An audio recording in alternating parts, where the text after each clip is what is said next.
I want to start off with a couple of questions about the sort of a trend of a number of things that you've either had to inherit or have had to deal with. Obviously, the RBS GRG scandal, HBOS Reading, mortgage prisoners, which we'll come on to later. Sure. TSB disruptions, service disruptions, Woodford Equity, which we've talked about, London Capital Fund. And of course there've been reports about criticism, Mr. Bailey, that you've come under, that particularly from one whistleblower in the HBOS case, who's accused you of not investigating her complaints despite assurances that you provided. And some would argue that you are not tough enough with bank bosses, and cite the example of Mr. Jess Staley of Barclays, chief executive of Barclays, who for twice trying to establish the identity of an anonymous whistleblower. Instead of banning him, he was given a fine. FCA and PRA fined him £640,000. That some would consider pocket change for someone like him. Are you too nice to bankers? Is it better to be feared than liked or loved? What would you say to those criticisms? I don't actually, I'm afraid to say I don't get up in the morning hoping that people will love me. Don't be chief executive of the FCA if you want. We'll leave that to the Tory power ministerial candidate, Mr. Johnson. Sorry, Mr. Johnson. We'll leave that to our Tory candidate. Yes. Don't become chief executive of the FCA if you want to be loved. So I don't agree with that with that conclusion. We've discussed many of these things before, but I'll go through a few of them. So the Staley case, I remember we discussed, I can't remember how long ago it was now, but it seems like quite a long time ago. And I think I said at the time, the challenge with the Staley case was the difference between stupidity and dishonesty. And that is the essence of it. We investigated this. We have a large enforcement team who go through these cases. And we went through this exhaustively to say, what does the evidence amount to? And there was not. And the lawyers, these are governed by strong legal rules, so you can't make a dishonesty case. You can make a stupidity case, and that's where we ended up with the fine. You can't make a dishonesty case. And that's, I'm happy to go around that course again, but that was the conclusion. On the HBOS whistleblower, can I just explain this? Because I have said this many times, but it comes out. I intervened on this case with Lloyds, said that the way they were treating this person was unacceptable. So I don't think I didn't intervene. And that resulted, I think is known, I hope it's known because I don't want to put her in a different position, there was a settlement with her. Now, why are we not investigating this? I said before, and this is because Dame Linda Dobbs is conducting her investigation into Lloyd's treatment of the HBOS Reading saga. And I've spoken to the Dobbs team, and I've said to them, our approach is, rather than us having to do our own parallel investigation, I'd rather rely on what they do, and then we will actually take the output of what they do and decide whether there's an enforcement case or not. But I have said to them, and I hope they won't mind me saying this, I have to be clear that that they are doing the full scope. And that's the full scope in the context of the whistleblower and everything else, and they've given me that assurance. So that's where we are on that one. If you don't mind me saying so, because we've currently got over 650 investigations going on in the FCA, but when I took over, we had about 250. We have to manage our resources. I'm going to come on to that. Linda Dobbs has got a big amount of resource, and she is an independent judge. So there is a broader issue about whether there are systemic problems, because some of these issues have taken a very long time, and the public are not satisfied, and the ones you inherited, for instance, RBS, GRG, and so on. And so I appreciate what you're saying, but it raises, and I've raised these questions before, it raises questions about whether there are institutional barriers that prevent the public from getting what they need, because these problems have been going on for years. And that's the frustration.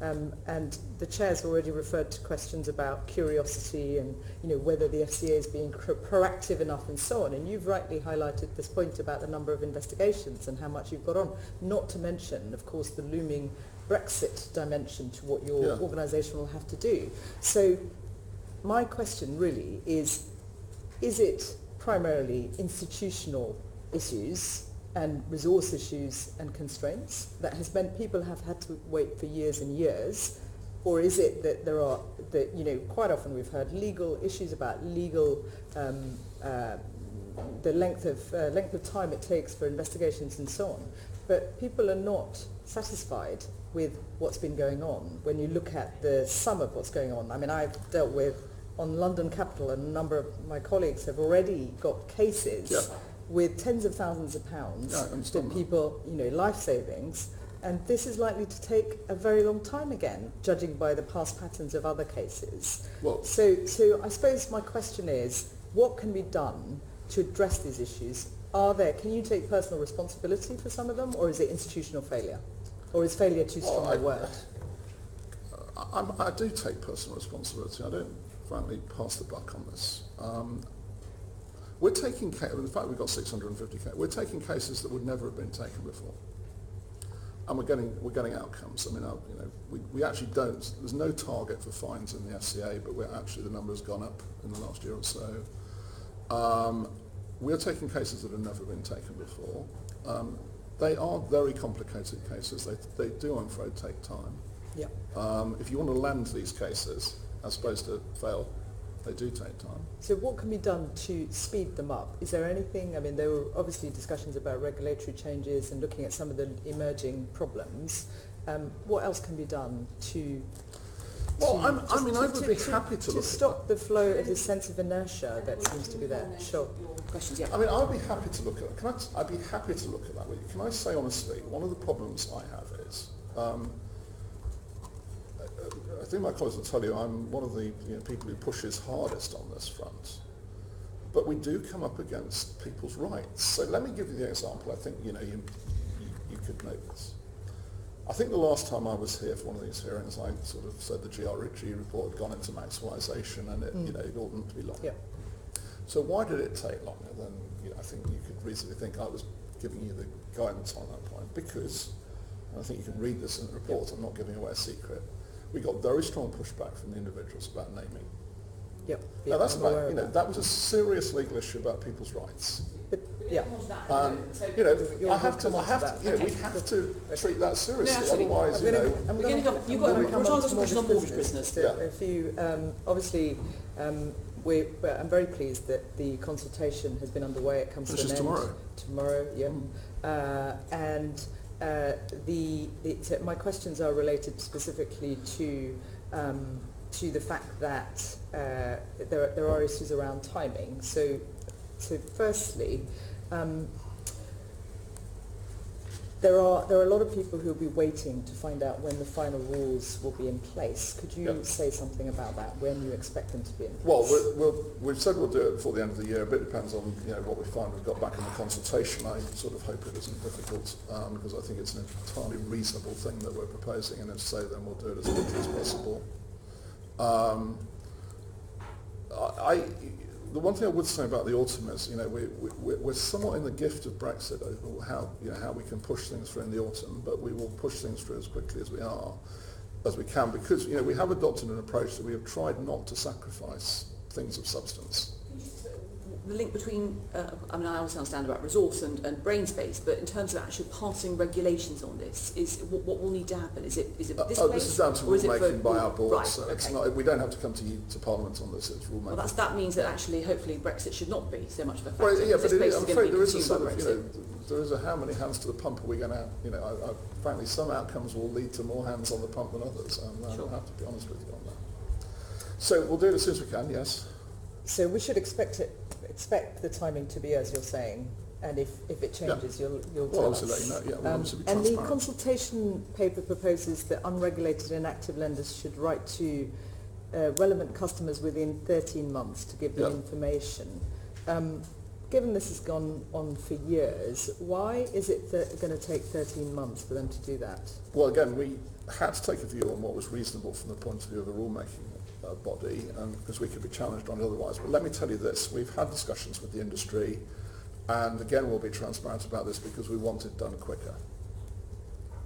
I agree with you. 13 months may satisfy a legal protection, but it isn't good enough in terms of... It just goes back to my earlier point about the lack of urgency. This No, has but gone on for years. We're balancing this because I don't want... This review came out of this Yeah. committee pressing the I know. FCA and the Treasury for at least a year before anything happened. But there's no... And now we're being... People are very concerned that Yes. this is going to get kicked into the long grass, that there'll be yet another way of delaying, and loopholes being found and reasons and excuses being found and action not taken. That's the problem. No, so we will do it. I want to do it faster. I don't want to end up in a judicial review, though. That's the thing, because that just doesn't help. It punts it out longer. If we don't get anywhere, do you think that given people have suffered for years and given that if they find themselves in a situation where not very much actually changes despite all this work, despite all this effort, do you think there should be a case for the government finding some sort of fund to protect people so that they're not paying tens of thousands of pounds more per year because they're not allowed to switch mortgage rates, even if by your test it's possible, and the banks are not coming in and stepping in to protect them and also prevent them from losing their homes, because they've been at this for years trying to sustain their mortgage payments when they cannot go to switch to cheaper rates. Do you think there's a case for that? Do you think the government should be doing that? I think there's two things here. I'm careful not to, dictate what government should and shouldn't do. I think it needs to be taken seriously. So I agree with you on that. I think there's another issue which I was going to come to first, which is, so I've been thinking about this a lot since our last hearing. Actually, we know that there's a portion of the population that will not benefit from the consultation we're doing. I think we've had this discussion before.